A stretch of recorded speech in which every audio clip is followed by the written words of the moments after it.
Синдикатот на вработените од управата, правосудните органи и здруженија на граѓани не се откажува од правото за регрес на годишен одмор за 2020 година. Од УПОС се револтирани поради непочитувањето на член 21 од гранскиот колективен договор, според кој владата била должна на 27.000 нивни членови да им го исплати регресот до крајот на минатата година.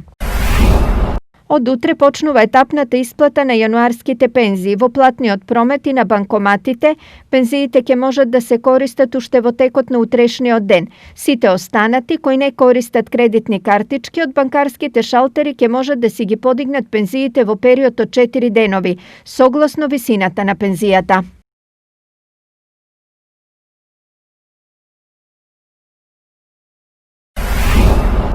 Од февруари ќе почне исплатата на парите од Мој ДДВ. Во последното 3 месечие од 2020 година граѓаните скенирале 67,2 милиони фискални сметки, од кои ќе им се вратат околу 6,1 милион евра.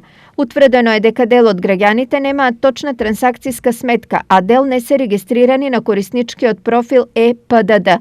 За да ги добијат парите, овие граѓани ќе мораат да ги коригираат констатираните недостатоци.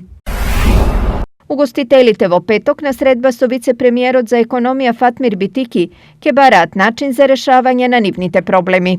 Најосновна точка за која што ќе треба веројатно да дискутираме и да најдеме заедничко идно решение е првата точка која што е наменета поддршка од така наречената субвенција за плати за вработените во угостителската индустрија за периодот јануари-март, се со оглед дека месецот веќе во понеделник ќе биде истечен и се надевам дека ќе имаме разбирање и таа точка ќе биде веднаш усогласена и усвоена.